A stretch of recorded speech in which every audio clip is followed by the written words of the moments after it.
How y'all feeling? What's the vibe? Let me know down in the chat. I want to know. I want to get to know y'all. So today is not going to be a super long live, but we are going to get into a brief lesson day on some things that God thinks we need to go ahead and talk about. Okay. I do have a couple books here, a couple pages that we're going to go over. Nothing too crazy. Okay. um I said today is about mindfulness. Okay, so that you understand why I have a playlist filled of 200 something videos, right, of different ways that you can practice mindfulness, right, guided ways, and then videos that are there that you can guide yourself through, okay, that your higher self, your soul can guide you through, right? So don't be a stranger, okay, on the other side of the screen. Say hi, okay, tell me how you're doing, how the energies are treating you, because I do want to know. Remember that I want to interact with you guys, right? We are building community here so that we can bring the world peace timeline to fruition on the physical planet, okay? Because at this point in our journey in the spiritual warfare, the psychological warfare, we are at the point where the spiritual community, right, our soul tribes are needing to meet in the physical so that we can stand our ground against powers of evil that are trying to bring in world destruction timelines. Okay, so we don't want those crusty, dusty world destruction timelines. We want the all moment, okay, utopia timeline, which is the world peace timeline. All right, so at this time in the spiritual warfare, we are to be gathering our soul tribe so that we can all cultivate the loving justice and peaceful energies that are needed to be on this planet at this time. Okay, so like I said, we aren't doing any readings. Okay, uh, at this time, we will have a live later at 2:30 p.m. Eastern Standard Time today, right, for the collective reading, because that's our usual Wednesdays, right? But we didn't have our live yesterday, and since I'm not super busy today, I just was like, let's go ahead and do two lives today so that you guys still get yesterday's live and you still get today's. Okay, alrighty, so let's go ahead and get into it. We are talking about mindfulness, so what better way to get into mindfulness discussion, right, without practicing a little bit of mindfulness. So we're not gonna do too much, right? We're just going to quickly ground our energy. If you are new to this, right, you can take as much time as you need. There's no need for you to rush through this, right? I'm just going to guide you through a basic grounding meditation so you can ground your energy with me. Okay, alrighty, and then we can move into the pages that God Universe wants us to discuss, okay, about mindfulness. All right. Okay. So let's go ahead and meet me in a comfortable seat. Sitting down, you could be crisscross applesauce, you could be laying down, okay. You can join me in just like a regular comfortable seat how I'm sitting, right? Do what feels good for your body. And we're gonna take a few deep breaths here so that we can get our mind on the same page as our body, same page as the energies around us, okay?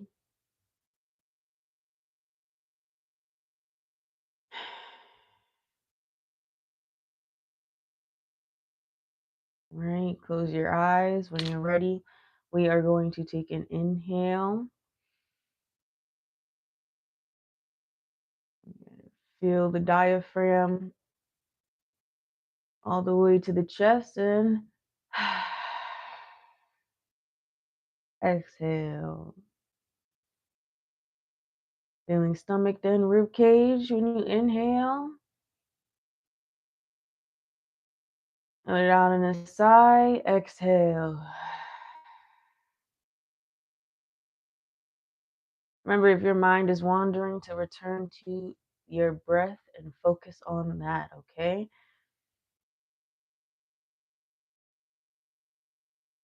Inhale, chest, rib cage, all the way from your stomach to your rib cage.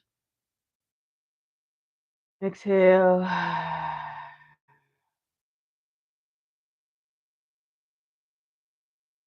Taking really deep breaths here.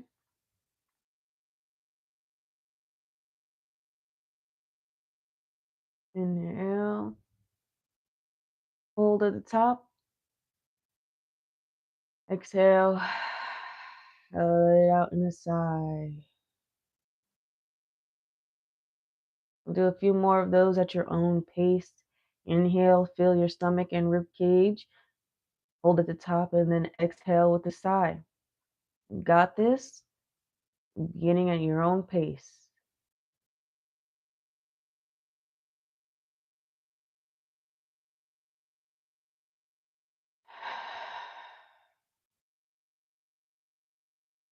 Few more. Find a nice rhythm of breath.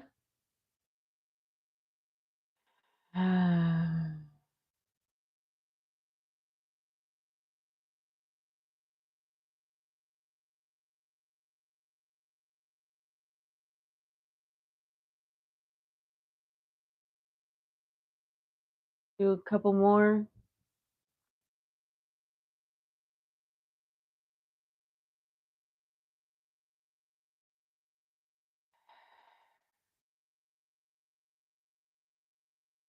Last one.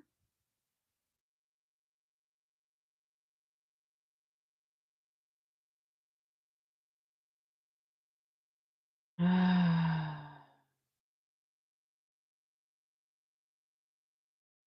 we're going to still pay attention to our breath while imagining our aura around our body. The energy is around you, but it's your own energy. Get used to differentiating your energy from others, people's energies, from other beings' energies, from other entities' energies. You need to know the difference between your energy and someone else's. This is how you will master alchemy. But you got to learn the steps. You got to learn the ABCs, the 1, 2, 3s.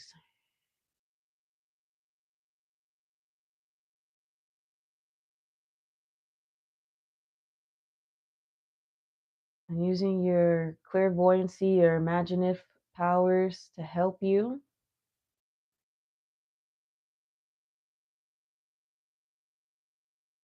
Going to strengthen that discernment between your third eye's ability to discern your energy and someone else's energy. Even if your clairvoyancy isn't the strongest, your imagination hasn't been worked on. If you have your clairsentient or your claircognizance at a good level at this time, you should be able to feel it. You should be able to know that your energy and that it is your energy circling around you at this time.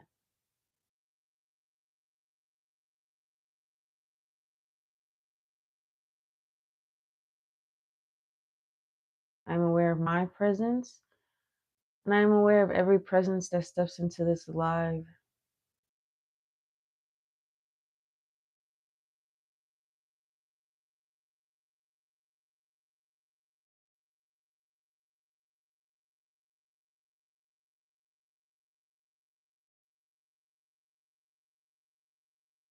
I can still tell my energy apart from everyone else's.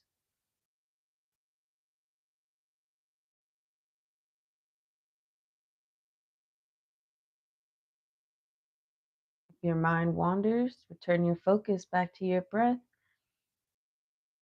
and back to that image in your head of your energy.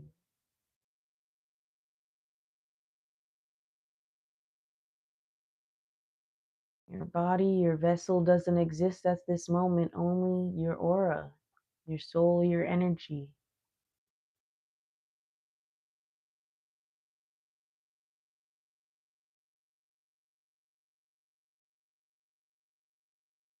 When you're ready, you're going to take that lovely energy And you're going to create a light bridge from the soles of your feet all the way down to the earth's core. And you're going to imagine your beautiful energy joining me at one with Mother Gaia,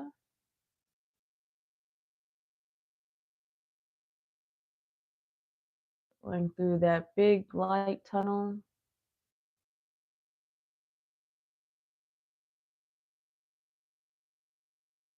becoming one with Mother Gaia, taking your time.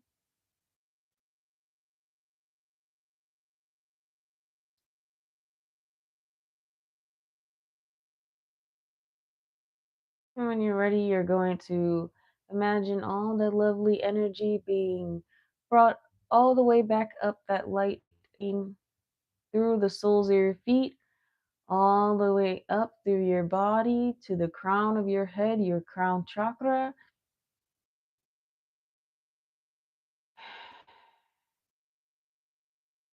And you're going to create another light beam bridge from the crown of your head all the way up to the sun's core, as above, so below. The Father, the Son, the Holy Spirit,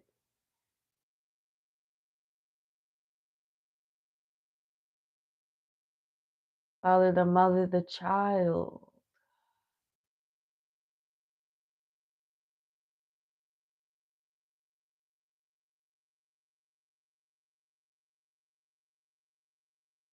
You have your charge wire, your neutral wire, and your grounding wire.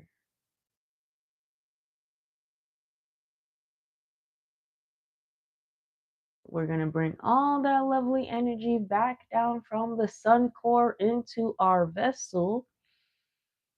And we're going to balance out the energies, the yin and the yang. We are grounded in the physical and the spiritual.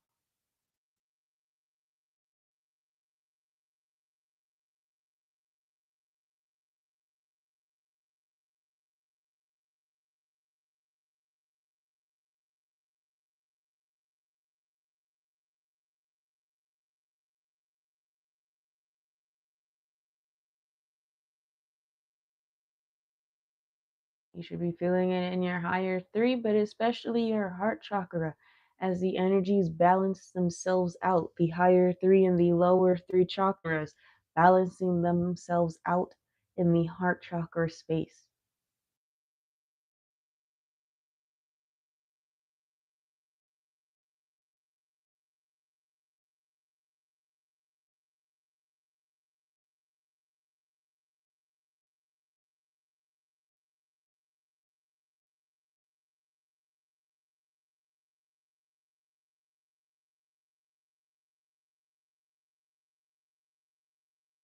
And when you're ready, you're going to wiggle those toes, wiggle those fingers. Okay, and then we're going to shake it out. You don't got to open your eyes for this. Just shake it out. Shake it out, shake it out, shake it out. Woo! And when you're ready, you can open your eyes. Join me in the present moment here, now. Welcome in. Let me check and make sure our mic is still on. How y'all doing? How y'all feeling? What is the vibe? Okay. Promise you, I think somebody was mentioning like doing this meditation with intentions over a special herb, it can feel very exuberating as well.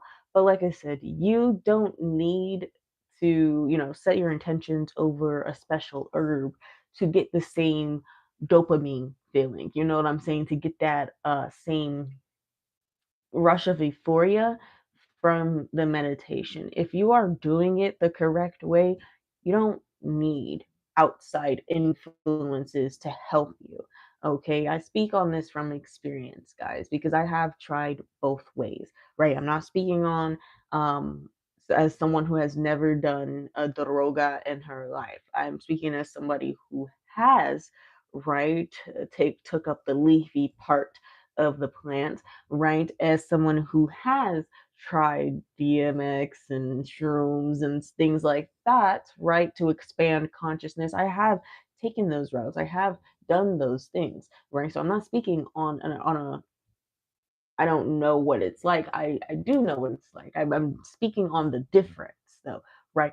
The difference between doing it with it and doing it without it, right? Because there's a huge difference, but you don't know that difference until you come down from the high, right? You don't, and that is a concept we've gone over together a lot on this channel, especially with our Be Here Now book, right? Because the author used to be like, to experience that awakening, to experience that mindfulness expansion, right, in their brain, to see different spiritual aspects of life, right? They use the drogas, they use substances so that they could be able to experience those things. And when they realized that was not going to keep them in that same feeling, right, in that euphoria, that dopamine, right, that enlightenment feeling, right, where your energy is one with the divine, it wasn't keeping him in that.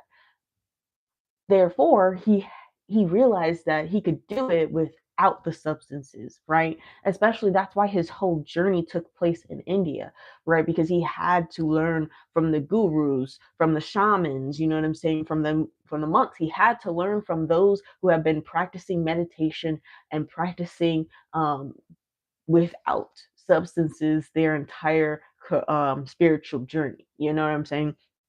Because he showed him the Mahadri, the Mahadri literally took a big dose. When I say a big dose, I mean you would have thought man was trying to overdose. You know what I'm saying? You would have thought bro was trying to overdose on the substances, okay? Because it was, I think it was LSD, and he was trying to. You would have thought he was trying to overdose on them. That's how much he literally took. Like for a new beginner, I would never suggest the amount the Mahadri took, okay, ever. You know what I'm saying? And he took a huge amount. Even the author was scared for bro. Like even the author was like, you sure you should be, taking that much, right? Like that's a huge amount for your first time. You know what I'm saying? And bro was Mahadri took it and nothing happened. Nothing, like nothing as out of the ordinary happened. Bro was already on cloud nine. So how would he expect to get to cloud nine even higher? If he was already naturally on cloud nine, how would the drugs and get him on cloud nine too? You know what I'm saying? It wouldn't. It would be counterintuitive because he's already on cloud nine naturally. He is already in that state of euphoria naturally. He doesn't need the drugs, right? The substances to help and carry him on in his spiritual journey. No, right? He can do it just naturally, which is the point that the book is really trying to get across, right? That you can do the spiritual journey without the outside influences, without the substances, right? Especially meditation. And like I said, I'm not speaking out my left cheek. You know what I'm saying? I'm speaking on experience with this, okay? Because I tell you all the time, it's a difference. Just like I say, it's a difference between um grounding inside a building versus grounding inside outside on mother nature. There's a huge difference between grounding in four walls versus grounding outside in mother nature, where mother nature's energy can be filled full force. It's a total difference. Same thing with substances. It's a difference between meditating without a substance and with a substance. It's two separate things, right? And because all the work you do with the substance might not stick when you come off the substances, okay? And that was the issue that Dr. Alpert Ramdas in our book Be Here Now, the author, was having, right? Was that he was doing a lot of spiritual work when he was under the influence, but as soon as he came off the influence, it was like none of the work stuck, okay? So that's why I recommend that book. If you don't have that book, it used to be it was really big, like really big when I like started circling the internet and everything when I started my spiritual journey, which is why I was like, I have to have this book, you know what I'm saying? I have to have it, right? And honestly, I am glad I have it, and because it's always like something I can go back to, and as you see, I always come back to that book and the things we read in it and certain concepts, especially on the spiritual journey, because that book has literally from point A to point B, right? About the spiritual journey. Okay, I mean, literally, his dark night of soul, all the way to his higher self, is in that book. You know what I'm saying? So literally, if you were wondering about what parts and how many phases and stuff like that in the spiritual journey you have, right? You have it in that book. The Be Here Now book literally goes over all of it, right? It could not make it any clearer for you. However, you can read that book, read that book, and still not be ready for all the messages that are in that book, and still not be able to fully understand the messages and the things that he is bringing forth to you in the book. Okay, he even mentions that in the book, that when he was a baby spiritualist, when he before he could go through his ego death, right, when before he went through his ego death, he literally says he read up on information about spiritual journeys. He read things about yoga. He read things about mindfulness, right? He read things about herbalism, crystals. He read things about shifting your paradigm, using your subconscious mind, right? He read things of like that, right? Using your manifestation powers, right? He read things, okay, um, that were in those retrospects, right? And even still, he did not fully understand them. He still did not know what he's still supposed to do on his journey. You know what I'm saying? He was still lost on his journey because he did not realize there was, that extra little phase, right? That phase where you have to realize that you can't take your ego, right? There's that inner between phase. You know what I'm saying? It's like an intermediate phase because you got to go through the tiny lessons to get through the big phases. This is what I tell y'all. It's not just the dark night of soul, the ego death, the rebirth, your higher self, right? That's the four major points to enlightenment. Yes, but there are little tiny stages in between each and every one of those, because the enlightenment is not just easy as cake. You know what I'm saying? You about to cut the cake, you about to get a slice of the pie, and that's it. No, you have to put in the work.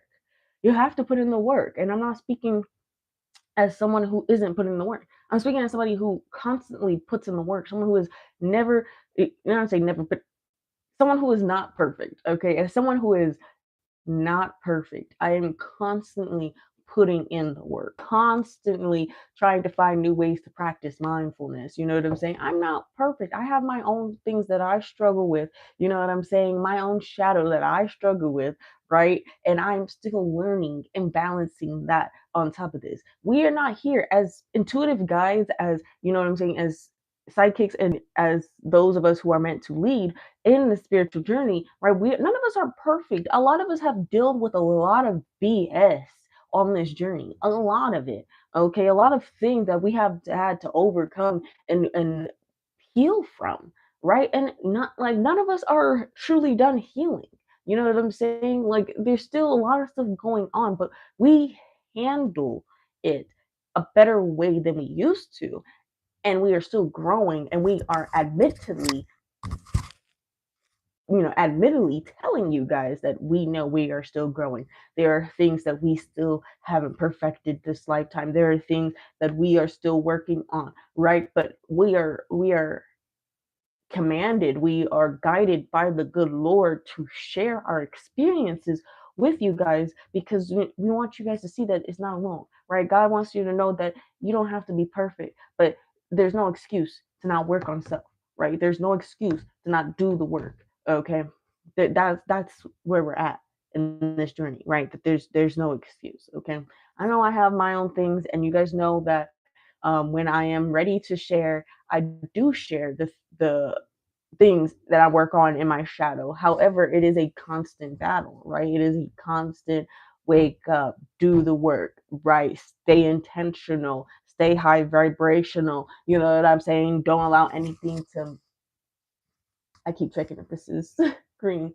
Don't allow anything to knock you off of this journey. You know what I'm saying? We have to constantly do that too. Okay. But we are here to guide you guys so you guys could do it as well. Okay. Because we're not trying to leave nobody behind. Simple as that. Okay. So let's go ahead and into our lesson for today. It's really quite quick. Okay. I'm really just going to be reading these pages for y'all that God Universe want me to read. So this little pamphlet is about yoga, okay, right? The perfection of yoga, His Divine Grace, AC. I'm probably gonna butcher this, but I'm gonna I'm gonna put it a little bit. Wait, trying to find the light. You guys can see from there, I hope, but I can't put it too close. If you guys do want the author's name so you can try to find the book yourself, let me know down in the chat and I will put it into the description later when I upload the video for everybody. Okay. So this page specifically, 26 is the page God Universe wants us on here. So we have talked about this. Now, As a Man Thinketh was our book that we just finished, right? And As a Man Thinketh, I mean, as a human thinketh, right? You are the creator of your own reality, the co-creator, right? You are the one. If you control this, you control this, right? We went over that concept many times over in our As a Man Thinketh book, right? But as you can see, okay, another author in yoga is talking about the same exact concept. Okay, so God wants us to go into this because this concept for you guys is really really important, right? For you to master your mind. Okay, for him who has conquered the mind, for the mind is the best of friends. Oh, sorry. For him who has conquered the mind is the best of friends. But for one who has failed to do so, his mind will remain the greatest enemy, right? This is why we say you, the person in the mirror, is your enemy, right? Because either they could be your greatest they could be your greatest ally, right? And they can help you co-create and your mind, you know what I'm saying? Your mind can help you imagine things for the better, do things for the better, right? Pick up yourself and do what you have to do, okay? Uh, or it can traumatize you, right? Or it can keep you back, hold you down, make you think that you're not good enough. You know what I'm saying? Keep you away from your destiny because you're self forfeiting, right? Because you don't think you're good enough, right? But you do. Like your soul knows you're good enough. Your soul knows that you are and meant for the things that God universe has destined for you, for your life, for your journey, right? But if your mind isn't right, then it doesn't matter. Okay. So, how is it possible for one to become his own friend? This is explained here. Atama means mind, body, and soul. When we are in the bodily conception and speak of Atama, right, we refer to the body. However, when we transcend the bodily conception and rise to the mental platform, Atma refers to mind. But when we are situated on the truly spiritual platform, then Atma refers to the soul. In actuality, we are pure spirit. And this is what I tell y'all all the time. God is pure energy. Our souls are pure energies, okay? Little pieces of pure energies, and then was stuffed into a vessel, if you want to think about it that way. But basically, it was then put into the vessel, the breath of life, all right? However you want to look at it. Basically, pure energy, okay, made into a soul, boom, into a vessel. Very simple concept if we as humans stop acting like it's not. Okay. Right. Um pure spirit. In this way, according to one spiritual development, the meaning of the word Atma differs. As far as the Nirukiti, my American sounding of these words are probably butchering it, but Vedic dictionary is concerned. Okay, as far as this specific dictionary is concerned, right? Atma refers to body, mind, and soul. However, in this verse of the Bhagavad Gita, too many lines. I tried. Okay, I tried. Atma refers to mind. Okay, if through yoga the mind can be trained, okay, because remember this book is about yoga, but the part that I really want us to focus on was the first paragraph here. We're going to talk about more of this yoga in a second here, but as you can see, there are different concepts of I am, right? You go from the I am the body to the I am the mind to the I am the soul, right? So there's different levels to this, and we all go through each and every stage, okay? Um, kind of hard. You can't skip a stage. I mean, you're saying you can't go from thinking you I am the vessel to thinking I am the soul. Chill out. There's levels to this, right? So even your mind, okay, might be thinking it is the soul, right? But it there's a step further. There's a step further, and once your ego death happens, right? This is going to be in between the ego death and the rebirth, okay? Because remember, you went from thinking I am this vessel, caused the dark night of the soul right there because you think you're the vessel. Boom, dark night of soul. Alrighty, this process of the dark night of soul into the ego death is getting rid of that perception of you being the vessel, right? So that is what that ego death and that dark night of the soul process is for you to stop believing that you are your vessel. Boom. I am moves on to I am the mind, right? So that ego death to the rebirth stage, right? In between there, you are believing that you are the mind, right? So you have to break out of that stage, and what that stage will be broken out of once you go through that rebirth, right? Um, Everybody is at different stages of their journey now. Let me tell you, nobody, and like literally, there are not a lot of humans that have reached that higher self stage. Okay. In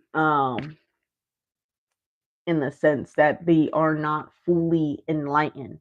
Okay. Now, doesn't mean we don't have a lot of spiritualists, okay? Definitely like in the Buddhist and Hinduist community, there could be a lot more closer to enlightenment than we are aware of, right? Um, oh, could be some of them are in a light enlightenment right now, but around the world, okay, at this point in time, there is no fully enlightened being, okay, because then you know what I'm saying. At this time, we would be seeing it like Jesus. Let's be honest. If there were fully enlightened beings, they would be making waves right now. They would be doing things that this government probably would have been shut down because of all the stuff that's going on. Okay, um, so like I said, this is a journey for us all. We are guiding you on this journey, right? So it is stages in between each and every one. And you have to learn each and every lesson before you move on to the next stage. Okay. That's the point I'm just trying to make right there is that you have to learn every lesson within the stage before you can move on. Okay. So it's not just easy peasy. Some of us will be doing this our entire lives before we reach enlightenment. Okay. Some of us will be doing this for the next decade or so and reach enlightenment. It really just depends on where God has you, right? So it is not about, where you can get to fast. It's about, what I'm saying, what you learn on this journey, right? How you evolve, how you grow on this journey. It's not about getting to enlightenment speedy, fast. You know what I'm saying? That's how you get yourself in psychoses. That's how you go like that, right? So it says, right, if through yoga the mind can be trained, then the mind is our friend. But if the mind is left untrained, then there is no possibility of leading a successful life. For one who has no idea of spiritual life, the mind is the enemy. If one thinks that is simply the body, his mind will not be working for his benefit. This is literally everything we just went over, right? So this is what I was trying to explain, which is why we read the books that we do, why we go over the information we do, because this is again, it's a repeating concept. If you don't have control over your mind, then it will be your worst enemy. Simple. Okay, so if one thinks he is simply the body, he will not be working for his own benefit. It will simply be acting to serve the gross body and to further condition the living entity and entrap him in material nature. Mic drop. What did it say? It right there. He said it will simply be acting to serve the gross body and to further conditions the living entity and entrap him in material nature. It's shiny. Okay. If, however, one understands his position as a spirit soul apart from the body, the mind can be a liberating factor. In itself, the mind has nothing to do. It is simply waiting to be trained, and it is best trained through association, right? Which means desire is the function of the mind, okay? And one desires according to his association. So if the mind is to act as a friend, there must be good association. Boom. The best association is sadu sadu.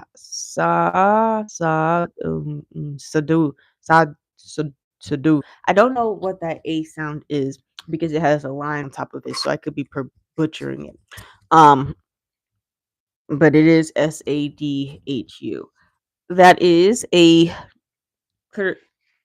corazon, conscious person, or one who is striving for spiritual realization. Hold on. Let's see if the next page has anything interesting. Pictures. So I'll show y'all the pictures. Y'all know I like showing y'all the pictures. So this is boom. This I don't know if this is the author. Maybe. I think this is his book. This is his book because he's also here. So he created this book. As you can see, this is some of the spirits. This,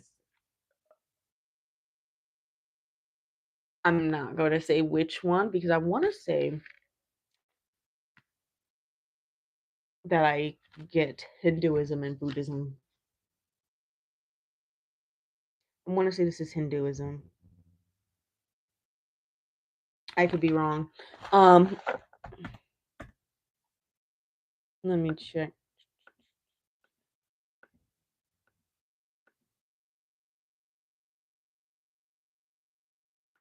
Trying to go off apparel, but apparel is so similar. All right, let's see. We will check. We will know for sure right now. Boom. Let's see some images. Images.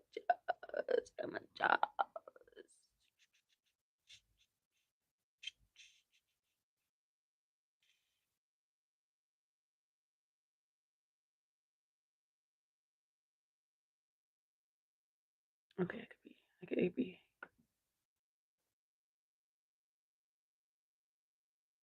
Buddhist. Let's see.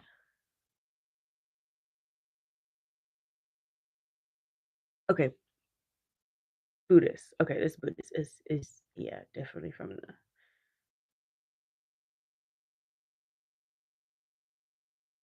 yeah. This looks more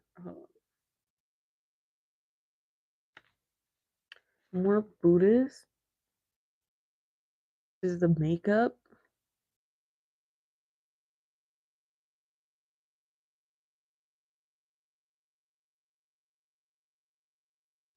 I can tell you right now. Do do do. I got y'all. I got y'all.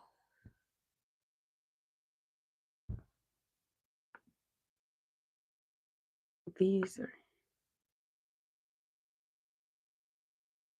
okay. Never mind. Don't listen to me. Don't listen to me. Don't listen to me. Apparently, if I said Hindu first, just listen. That was correct, and I was tripping.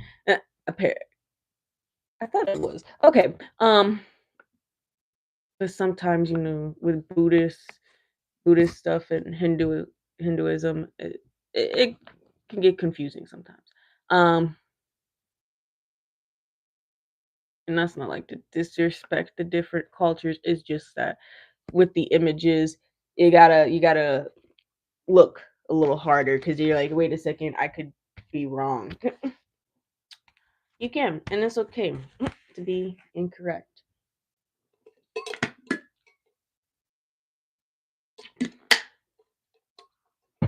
I was purely trying to go off of knowledge there. Um, about Hinduism and Buddhism. So it is okay if I'm wrong. It wasn't like I was trying to make an intuitive guess. I was literally just trying to see if my knowledge on Hinduism and Buddhism was still correct, right? It was more about that than more so if I could intuitively guess which one it was. It was more so I wanted to make sure that it was actually correct um, before just taking a guess. But uh, I was close. I think I said Hinduism, but I wanted to make sure it wasn't Buddhism, um, just to just to be sure. Yeah. Okay.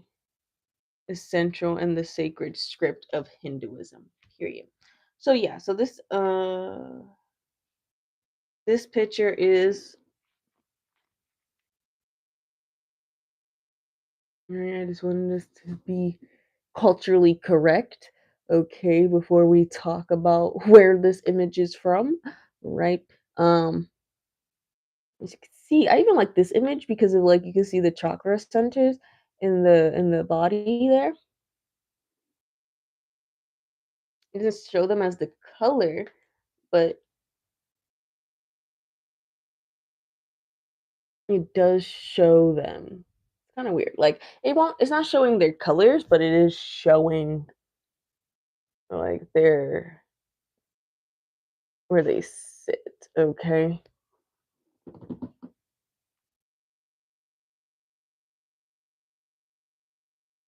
It's right. I think another book had it wrong. It's Hinduism, of course. Of course, it's going to be right. At this point, of course, it's going to be right. We're talking about the chakra centers. It's Hinduism. It's going to be right. If it's Buddhism, it's going to be right. Right? If it's Americanized, it might be wrong. Just watch out for that. Okay? Right? If it's Americanized, it might be wrong. Right? Um, especially for those of you for people who think that the sacral chakra isn't where your ovaries sit, like it's literally where your sex organs are, guys. Your sacral chakra is your creative power, right? Your what's the sensual energy, literally your sexual energy, your everything, it is stored in your ovaries, right? And I think this picture makes it super clear because literally your root chakra, right, is your tailbone, is your hip bone, right? It's the things that tie the root of your body, okay, together. The little right here part of your body, right? All of this that is attached, okay?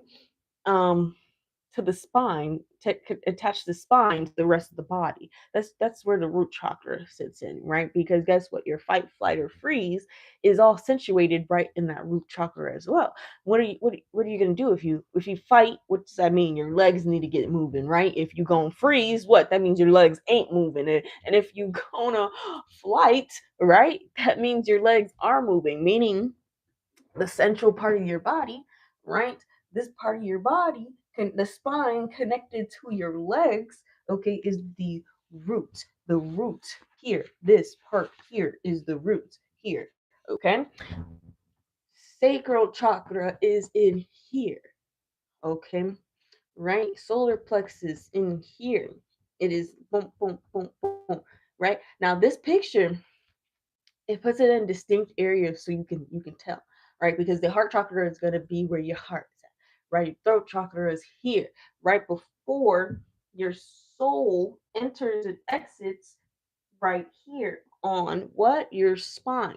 Okay, therefore then we go up and you have your third eye chakra, which is literally a direct angle to your pineal gland and your thalamus gland, and your thalamus gland is what your crown chakra. These are literally, it goes like this. Your pineal gland is right in here, your thalamus gland is right in here.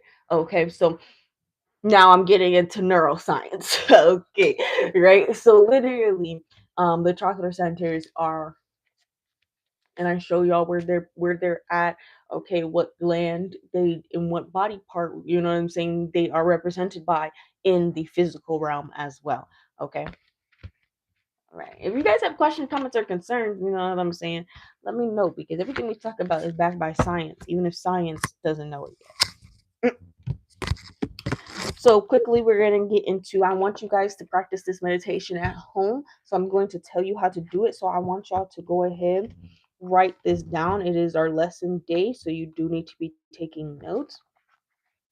I'm going to read this part, and then I'm going to read you guys a meditation for concentration, okay, which is what we practice basically at the beginning of our meditations when we come into the live and do our grounding meditation, right? That first part of it isn't just like a quick yoga stretch or breathing exercise. It is genuinely for you to concentrate so that you can do the actual grounding part of the meditation, right? So I'm going to give you a meditation to practice at home, so you could take notes for this meditation, but let me give you this rundown on why we practice meditation.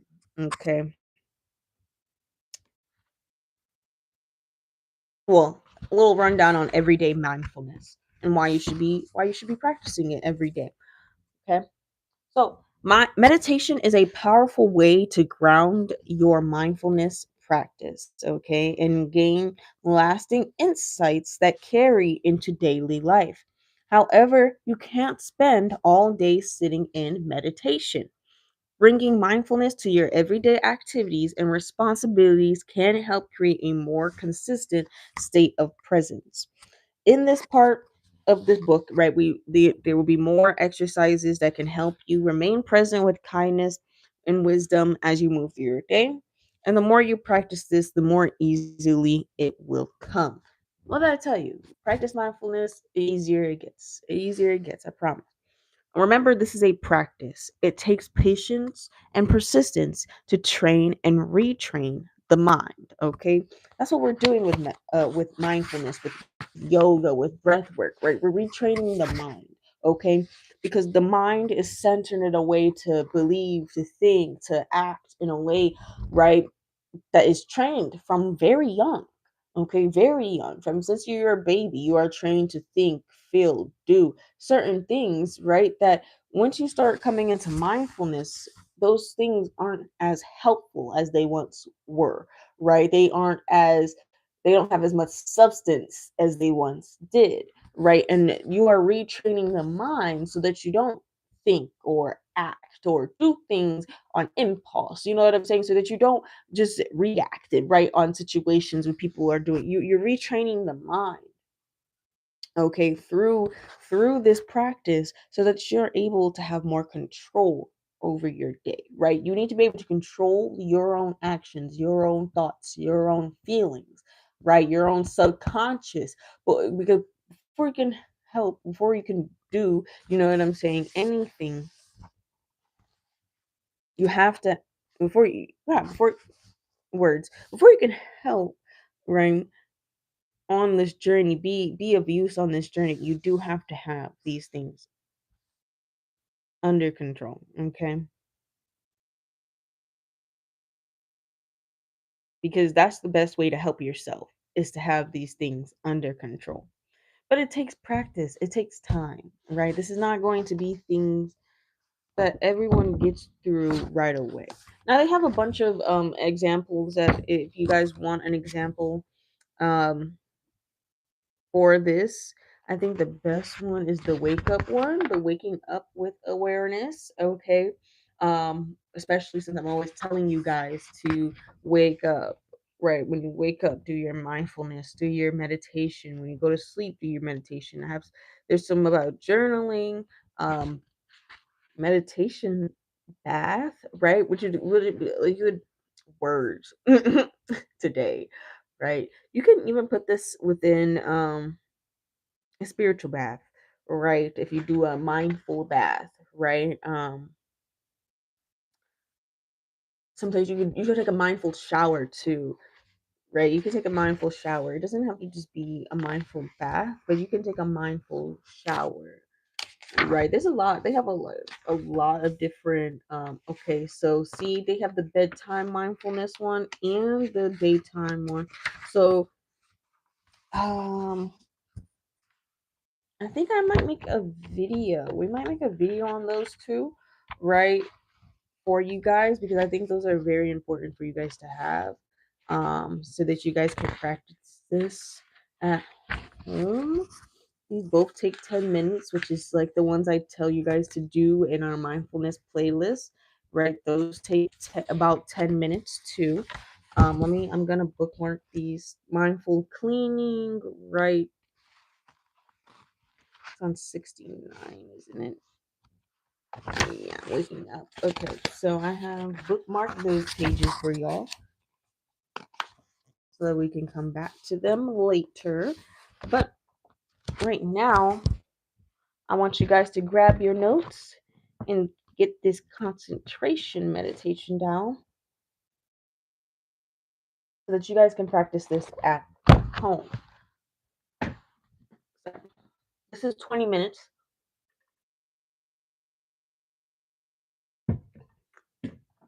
A 20-minute exercise called cultivating concentration.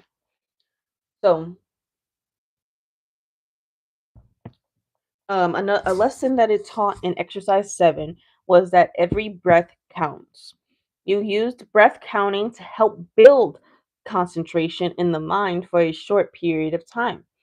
Dedicating longer intervals to this practice can help you deepen your mindfulness practice, and it's useful in day to day life as well. Starting with the counting of the breath, this exercise offers a few different ways to build concentration more deeply. So, if you're asking, Alea, what does it mean to count my breath? It means inhale 1, exhale, right?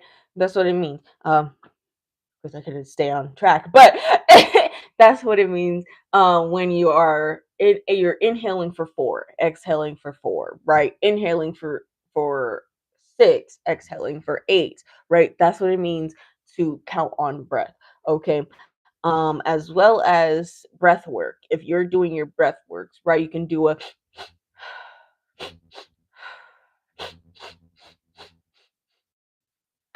the fire breath work. I like that one the best. That especially if you have like sinuses or anything like that. The fire breath work technique is one of my favorites, but also that a form of counting breaths, but not actually like counting, right? It's like a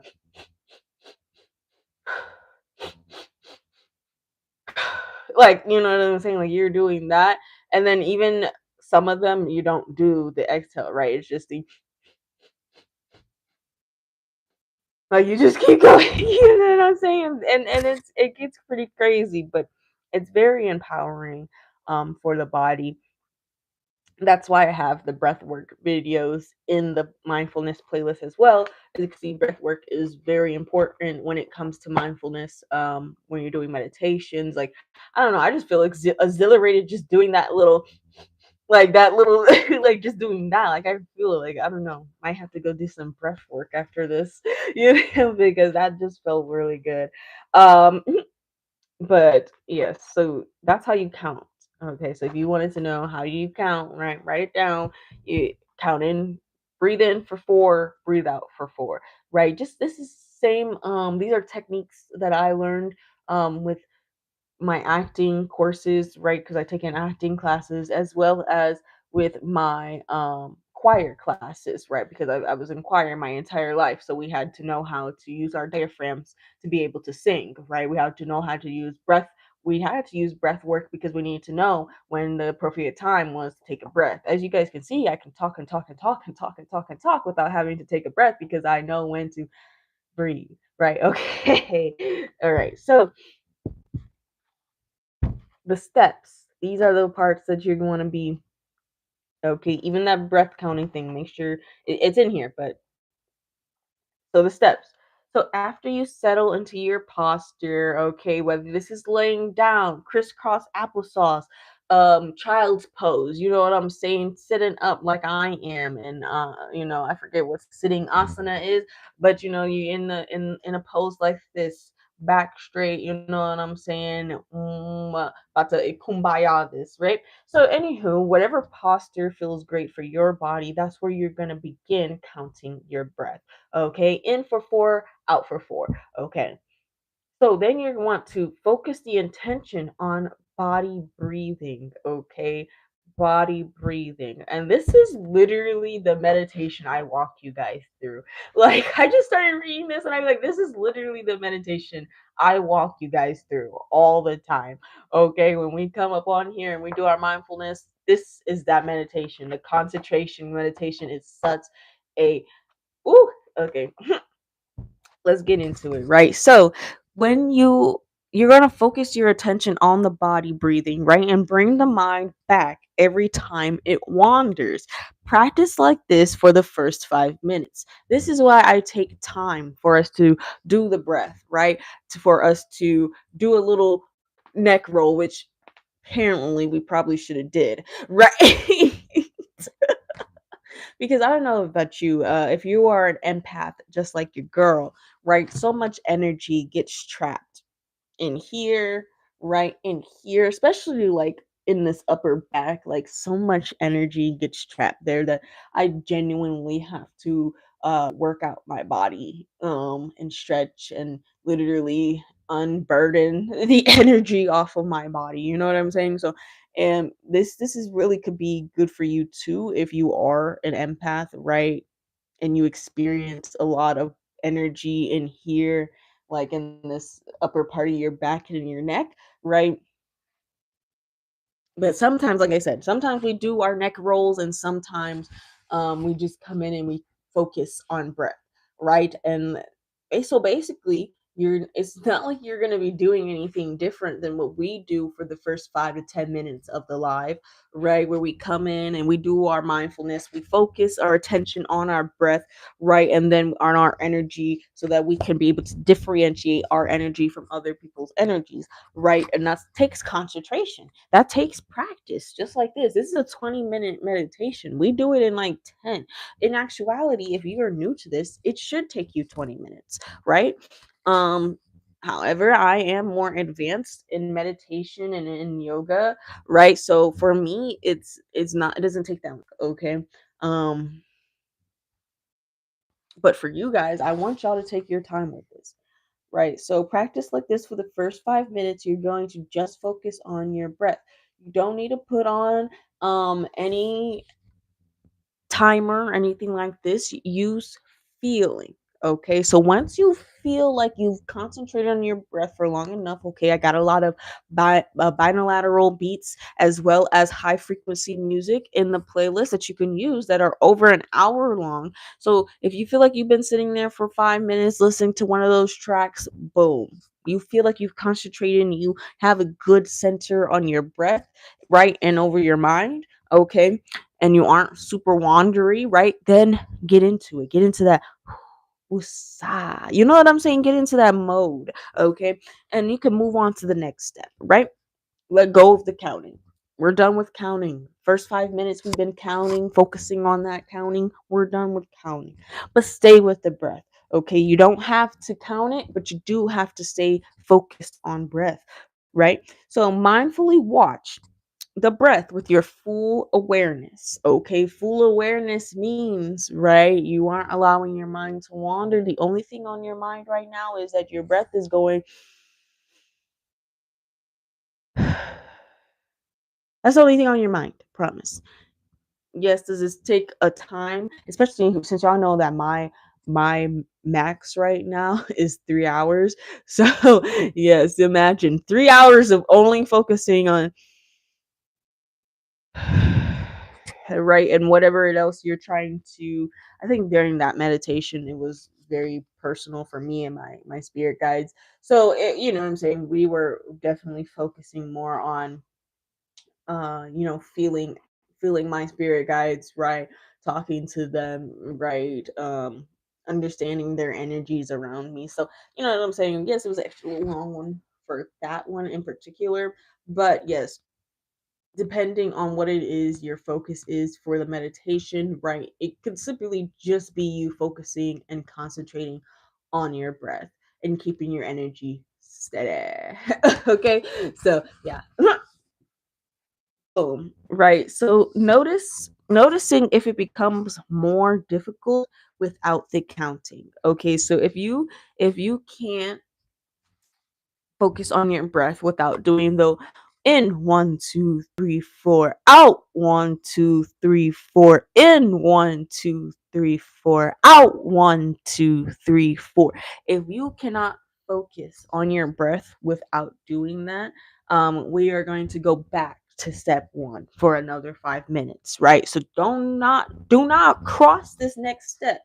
If you cannot for a good 5 minutes, right, sit there and hold your attention to your breath. Okay, after the counting. So first 5 minutes was boom, we're counting in 1 2 3 4, out 1 2 3 4, in 1 2 3 4. If you cannot do that for well, if you can after that, if you cannot without the counting, do that for another 5 minutes. Just focus on breathing. Do not count while you're doing it. Just focus on your breathing. If your mind wanders, return back to focus on breathing. Do that for 5 minutes if you can. If you can't, you're going to return back to the first step for another 5 minutes and then try step two again. Okay. So do not move on to the next step if you did not complete the first one. Okay. You will repeat a step so that you can get into this. We're building concentration during meditation, right? So if you aren't doing it right, then you have to redo it. Okay. So now, next step, after for 5 minutes that you know counting, but you're focused on breath, now you're going to switch to sensation of hearing. Find a relatively stable noise in your environment. Okay. And that stable noise hopefully is going to be your binaural beat. Okay. Right, for your brain. Power of You is the YouTube channel that I have the playlist on. Like in the playlist, Power of You is the people that we use their binaural beats for. Okay, words. Now, if you're looking for just a high vibrational meditation music, right? I can't name how many how many creators play, songs we have on there. So you can check that out if you just want like a regular high vibrational one. But I do know that the creator of most our binaural beats is going to be Power of You. Okay. So like I said, I don't gatekeep. I literally have a playlist of 200 different videos of from literally multiple different creators who are into mindfulness, right? So I want you to look into them yourselves, but as well as, do your research, find new ones, do what you got to do. Use your intuition, use your spiritual discernment. Okay. Where were we at though? So once you have basically, you're not counting, you're not focusing strictly on breath. Now you're using your other sensations, right? Your other senses, words at this point, guys. I need to obviously, I'm thinking about that breath work right now. Let me be honest, I'm thinking about that breath work right now. It just sounds extra good, but but I gotta finish this for y'all, okay? Because I want y'all to have this. I want y'all to really do this stuff. I'm not teaching you guys for no reason. I'm not giving y'all game for no reason, okay? I want y'all to do the work. Okay, so like I said, you can find some meditation music in our mindfulness playlist that will help you do this next step, right? Where you will have to find a stable noise in your environment, right? For them, it could even be the nearby street, the humming of electricities or lights, right? Whatever you have. But I did make that playlist so you could have something stable, right? Subtle ringing in the ears. Okay, subtle ringing in the ears, that's more so like your ancestors, your spirit guides, you know what I'm saying, trying to talk to you there. You might want to listen to what they're trying to say more so than just the ringing. Okay. Um, so use your hearing as an object of your awareness, right? When the mind wanders, come back to this sound. Okay, this part sounds very familiar, okay, because I don't walk you guys through the sound part, but my oh my goodness, I loved her, man. My professor, my acting professor, she is the one who got me into like yoga and mindfulness, right? Like, because at that point, like, I wasn't really big in it. Like, I knew of it and everything, but I wasn't really like big in it, right? You know what I'm saying? Like, but she made us come into class and we do our mindfulness, we do a meditation, we do our yoga. Sometimes we had like to do sprints and stuff like this. Yes, for an acting class, guys. Yes. Our teacher was like, you got to get your bodies ready, your mind, you got to prepare your mind so that you can be someone who you're not, but relate the character to yourself as well so that it's not really pretending, you're just being you. Like our teacher, like, okay, this is why she was on Broadway, okay, because this made acting make so much sense, and it was like, okay, you know, but like that's not even what I took away from her class. Like, guys, I've taken so many acting classes, and what do I take? Did I take the actual acting skills from the class and the things that I learned about acting from the class? Not really. It was more so about like the mindfulness and the meditations. Like, that's my biggest takeaway from my acting classes was how to do mindfulness, how to prepare your mind, you know what I'm saying, how to get your mind in the right headspace. Like, that is what I took away from that class, because it was groundbreaking for me. Like, it was literally eye opening. I was like, wow, I didn't realize. First off, I didn't realize it was that stressful to be an actor anyway. But you know what I'm saying? Like, I didn't realize, like, you know what I'm saying? I got to really get into this headspace of being someone else, and it was hard. It was hard. You know what I'm saying? That doesn't mean I couldn't do it. It was just that it was hard because it's just like I said. I don't even like being the imposter in Among Us, guys. So being trying to be another person that I'm not is also very hard for me, even with the mindfulness tactics and stuff like that. I purely took that class because I needed it for my film classes, right? And I got to use the big cameras for the filming and everything like that, so I was geeking out. Yeah, you know what I'm saying? It wasn't really about the acting. I was just geeking out because I got to use the cameras and the microphones and stuff like that. I'm a behind the scenes kind of gal. I like to run things from behind the scenes. But if I have to be out in the open, you know what I'm saying? I will be, because that's what God asked me to do. But But as you can see, my purpose was to be the head honcho, okay, behind the scenes. Not what the spirit said I was gonna be able to do. Obviously, that's I'm not in those classes and I'm not at that school anymore because that's not what God wanted me to do with my abilities. So it is what it is. Right, but that is how like this sorry, I'm getting off track. We are on the last step here. We are on the last step for you guys to write down for this mindfulness practice here. But it really reminds me of my college professor's how she guided us through mindfulness, right? It really reminds me of that.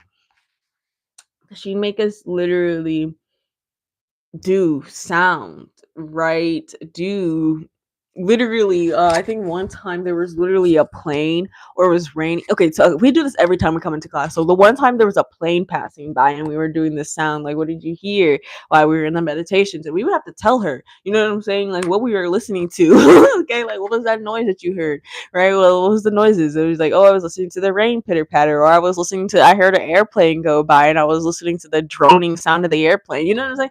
But it was fun, it was interesting. So yeah, you have all the music in the playlist, so you don't really need to do it with your outside surroundings. If you want to, you can. Like if it's not like snowing outside for you, you can go outside and you can do this practice and listen to the things around you. Listen to the birds chirping, listen to the street, like listen to the cars going past on the street, listen to the kids playing. You know what I'm saying? Whatever is going on around you, right? Outside, if you want to listen to that and go outside and listen to that, if it's not snowing or poor weather, right? Then I would suggest to do it outside. However, if you're inside, then that's what the meditation music is for. Okay, so that you can have something to focus on for this point. But boom. Also, we used to do this part too. So I just real like wondering if sis has one of these books now. We're like wondering if our college professor has one of these books or one that's similar to it. Okay. I would not put that past her. Okay. All right. So after 5 minutes, open the eyes. Okay. So, if your mind wanders, return back to the sound. Um, and after 5 minutes of doing that, you're going to open your eyes and you're going to find one object, not a whole bunch of objects for our ADHD, ADD, autistic, okay, family members, right? One object, okay, not 5 million. All right. Look at it. I need you to hyper focus on it. Look at it with I need you to hyper focus. Yes. Look at it with curiosity, noticing every detail of the object, its outline, its color, its texture, and so, because the books didn't want to go on and tell you. Look at its shape, look at its dimensions, look at how the light hits it with the shadow. You know what I'm saying? Look at how its shadow curves. Look at how the physics, okay, you know what I'm saying?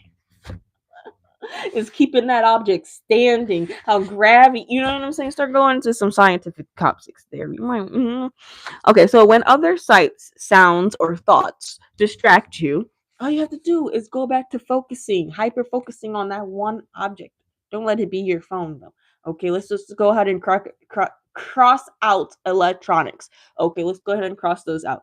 No electronics. It has to be a device, um, an object that is not a device, right? So no TVs, no phones, no iPads, no tablets, no computers, nothing like that, no AirPods, no devices, right? Let's go ahead and move ourselves away from the devices. Okay, can be a water bottle, a card, scissors, right? Um, a crystal, okay?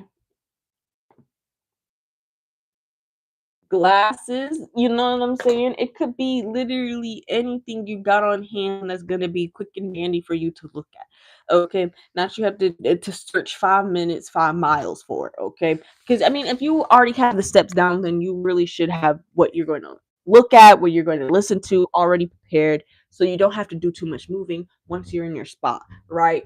You don't want to have to like get out of your comfortable seat or from laying down, you got to sit up because you got to find something to look at or you got to do that. You know what I'm saying? So when you're doing this practice, you want to have everything ready. what you're going to listen to for 5 minutes and concentrate on, and what you're going to look at for 5 minutes and concentrate on. Okay. And if your mind wanders, okay, if other sights or sounds try to distract you, just return back to your point of focus. Okay. And this is for the final 5 minutes. Now, this should take you, when you do this entire 4 step program, practice routine for concentrating with mindfulness, it should take you 20 minutes, 5, 10, 15. Okay. But the extra 5 minutes, right, is if you have to repeat step one again. Okay, so you might be doing step one twice, especially if you're brand new to mindfulness. You might be doing step one twice. Okay, let's read this last um paragraph here. I didn't think the live was going to be this long today, but hey, that kind of works. I'll see you guys again at 2:30. So, um, here, monkey mind. This is our last little paragraph. So, when working with concentration, you may experience what's called monkey mind. Monkey mind is when the mind is unsettled, right? Jumping around like a monkey, swinging from tree to tree. If the monkey mind becomes distracting, open yourself up to the thoughts. Although you may start this exercise with the intent of building concentration, give yourself permission to switch to a mindfulness of thoughts practice. Okay. Recognize the thoughts arising, welcome them in, and don't push them away, which is another form of mindfulness, right? Where you have there's you have your flow mindfulness, you have your stillness mindfulness, right? But then you also have the mindfulness where you are concentrating and focusing on breath, right? On energy purely. But there are also times where you have to allow the thoughts to come through, because there might be something that you aren't paying attention to, that your mind might think that in that period of meditation, now is the time to discuss this, because you haven't been able to discuss it any other time, right? So do not be too hard on yourself. Do not try to force yourself into something. That's why I think that was a perfect little end to that, right? Because you don't want to, if your mind starts wandering and it's too much, if you're trying to forcefully push those thoughts to the back of your mind, it could do more harm than good in this practice. So you're allowed, just be gentle with self in meditation always. Okay. That's my last little remark for the day. I will see you guys in a few hours so that we can do this collective reading. Alrighty, I love you all. Okay, I'll see y'all at 2:30. Y'all have a blessed day. Remember, we still speak love, justice, and peace, even if I won't be seeing you at 2:30. Okay. Wow. I couldn't think of anything else. I thought I was gonna say